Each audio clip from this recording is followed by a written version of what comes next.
નામની ગતિ છે ને કોઈ સમજી નથી ગયું.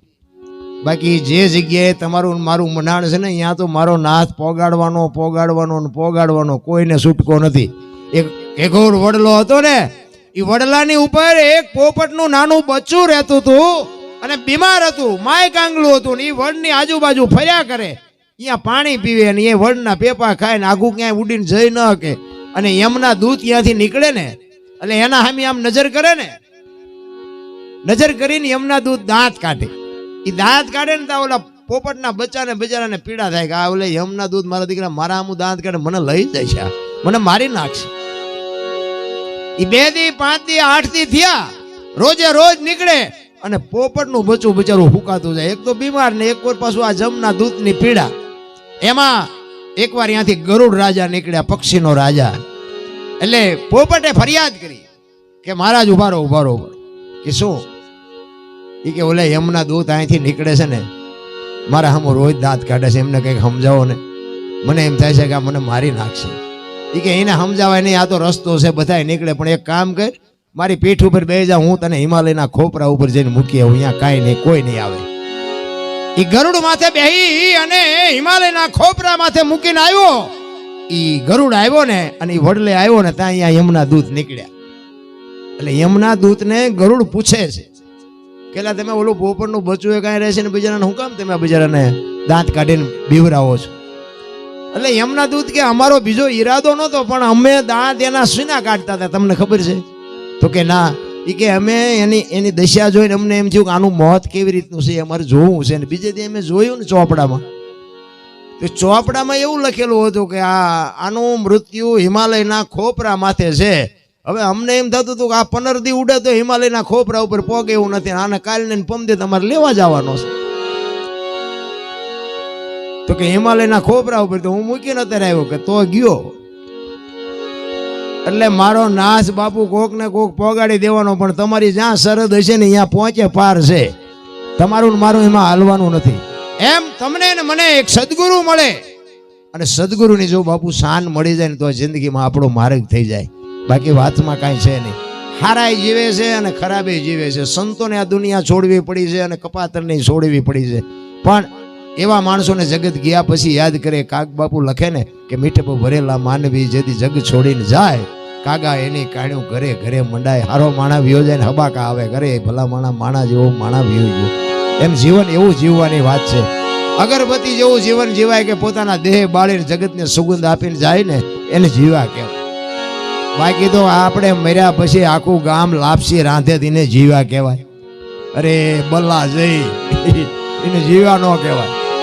એમ તમારે અને મારે જીવન એવું કંઈક જીવાય કે તમે ગયા પછી જગતને તમારી વાહે કંઈક કરવું પડે, કંઈક લખવું પડે. એનો એક દાખલો, પંઢરપુર મહારાષ્ટ્રનો ગોરો ભગત, અને એને માટીના વાસણો બનાવવાનો, અને બાપુ જીવન એવું જીવી ગયો કે વાંકાનેરની બાજુમાં રાતી દેવડીના ખુમાનસિંહ બાપુને એની વાહે વાણી લખવી પડે. આવો પુરુષ બાપુ તમે જાઓ ને જગતને તમારી વાહે કંઈક કરવું પડે. એ ગોરો ભગત માટીના વાસણ બનાવવાનો ધંધો કરે ને ફળિયામાં માટી ખોનતો હતો, અને એમના ઘરના પાણી ભરવા માટે નીકળ્યા. છોકરાને અહીંયા હુવડાવ્યું અને કીધું કે આ છોકરાનું ત્યાં ધ્યાન રાખજો, ક્યાંય ભોહણીઓ ન વાળતા, તમારે ભજન સિવાય બીજો ધંધો નથી. ભગતને બૈરામ બહુ ઠેકાણું ન હોય, અને બેન ભક્તિ કરતા હોય ભયમાં ઠેકાણું ન હોય. મારે એવું નથી, પણ કહેવાનો મારો અર્થ કે પતિ પત્ની કા એક મતા તો સરગા પુરમાં સતા. 2 માણા હરકા હોય ને તો જીવવાની મજા આવે. જીવે હે બધાય, પણ કેટલાય કપાણે જીવે છે. એટલે ગોરા ભગતે કીધું કાંઈ વાંધો નહીં, કે જાઓ. એ પાણી ભરવા વી ગયા, છોકરું રડતું રડતું માટીમાં આવતું રહ્યું, ના માટી ખૂંદતો તો છોકરાને મારી નાખ્યું. છોકરું મરી ગયું. ગોરો વિચાર કરે છે, અરે તારી ભલી થયા, મારું બૈરું કપાતર છે, આવીને હમણાં મારી માથે ઝાડવા ઉગાડશે, મારીને મારા ઠાકરની લાજ જાહે. એટલે પરમ કૃપાળુ પરમેશ્વરને અરજ કરે છે. કેવી અરજ કરે છે? ઘરવાળીએ ઘણું કીધું તું, તમે રાખજો બાળકનું ધ્યાન, માટી ખૂંદતા મારું ભૂલી હું તો ભજવા લાગ્યો ભગવાન. એ એવું પગના તળિયે એ જી કચર્યું રે, મારી મારી મારી નજરે ચડ્યો એવા શ્રી હરિ તમને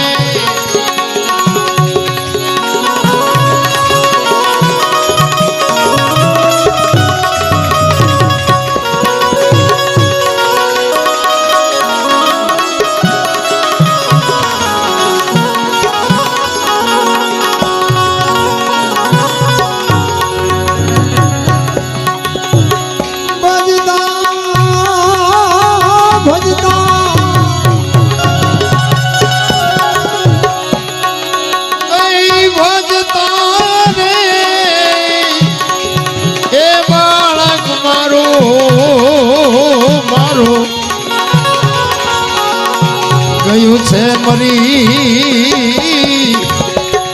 એવો ધ્યાન ધરીને ગુરુ ગુરુ કે છે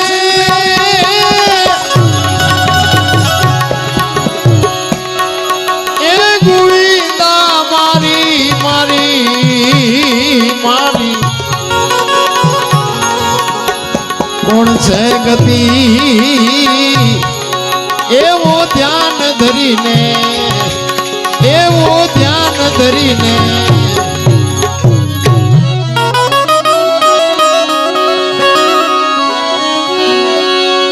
ભાંગેલ ભુજાયું એનું ભાંગેલ માથું ભાંગી ગયા બાળકના બે પગ અંગનો આકાર એકે મળે નહીં એના હાડકે હાડકાયલ જેટલા જેટલા મહાપુરુષોને બાપુ ઈશ્વર મળ્યો છે ને પણ તંગ મોકળા થઈ ગયા ત્યાં ઈશ્વર મળ્યો છે એમ રહેલો નથી.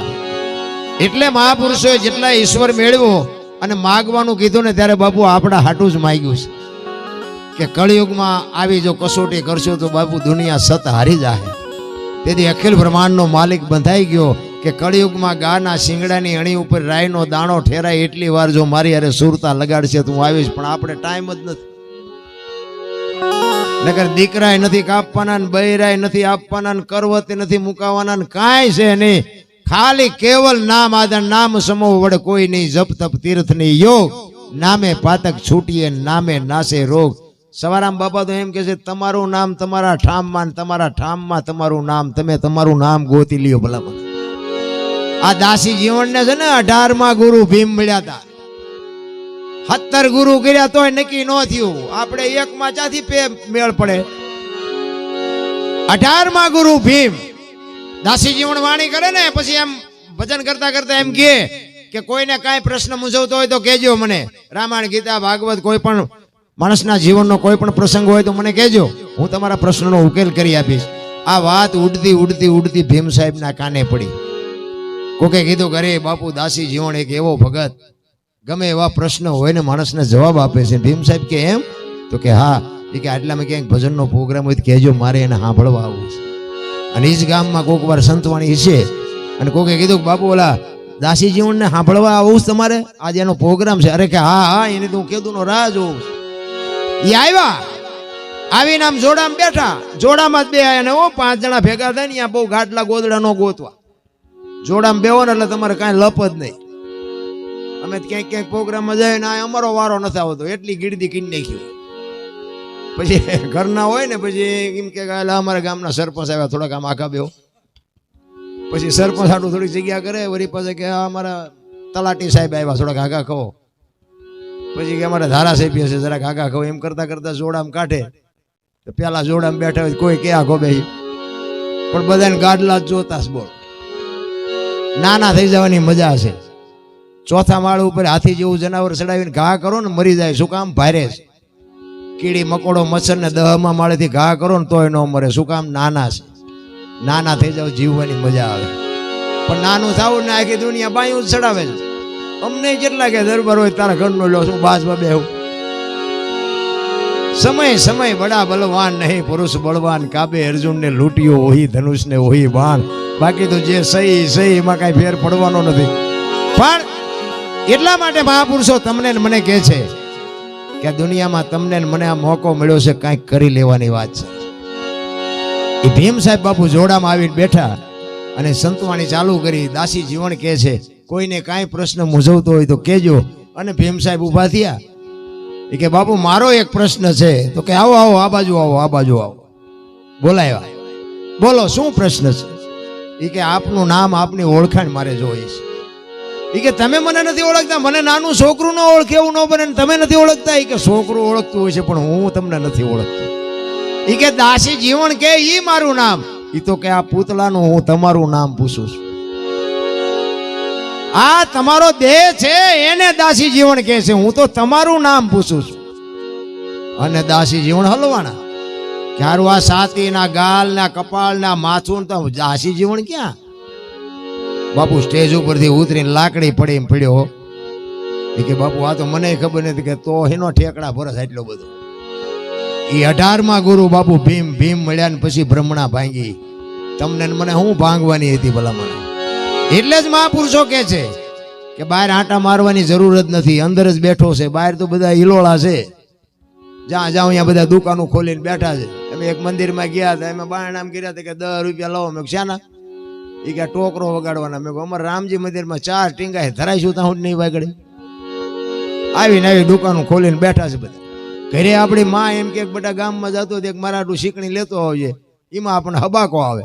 અને ઓલા પણ અમે ગોકુળમાં તમે જોજો જીઆઈ છે ને ખબર છે આ કનૈયાની ગાયું છે, ગાયું ખડ ખવડાવો, લાવો પૈસા, ગાયું ખડ ખવડાવો. તમને ભગવાન હાથ નથી આપ્યા? લઈને નાખો ને ગાનું કનુડીને ગાયું હોય તો. બા આવીને આવી દુકાનો ખોલીને બેઠા છે બધા, વાતમાં કાંઈ છે નહીં. એટલે ગોરો ભગત કહે છે ભાંગેલ ભુજાયું એનું ભાંગેલ માથું, ભાંગી ગયા બાળકના 2 પગ. અંગનો આકારી કે મળે નહીં, એના હાડ કાયલા. એવું માટી માંથી એ જી મળ્યું રે, એ જોતા મારી નજરે ચડ્યો એવા શ્રી હરી તમને.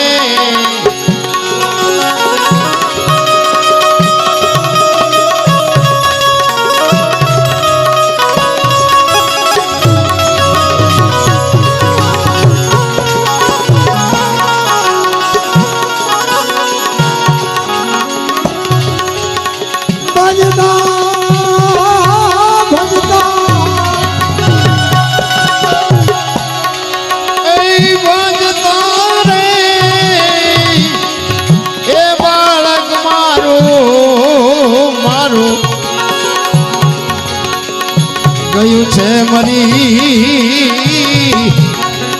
એવો ધ્યાન ધરીને ગુરુ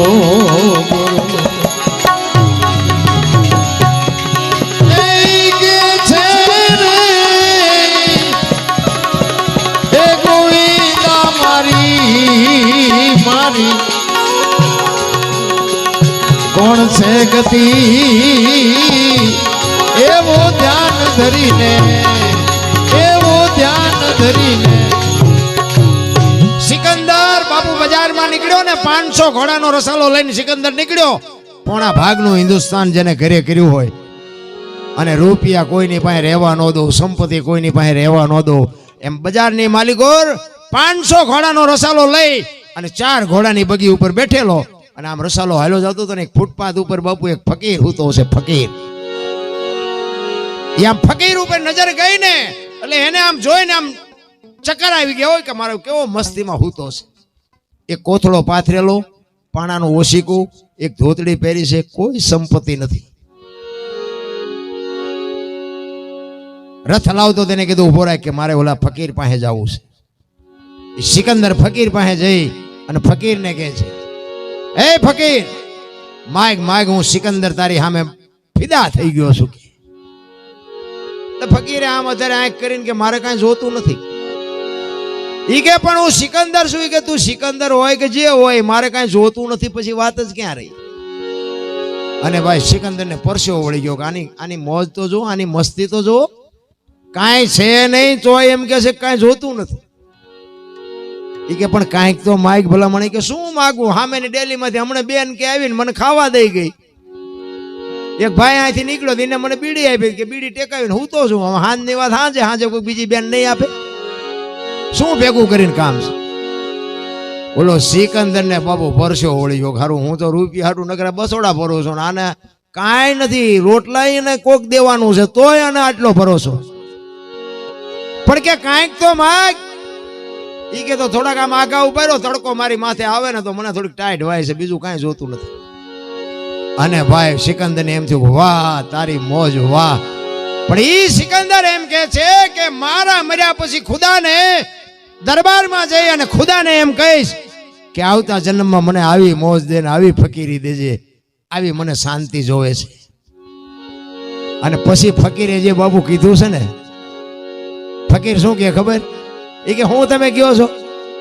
એ કે હું મારો દેહ છે ને પડે ને પછી આવતા જન્મમાં ખુદા પાસે હું આવી મોજ માગીશ.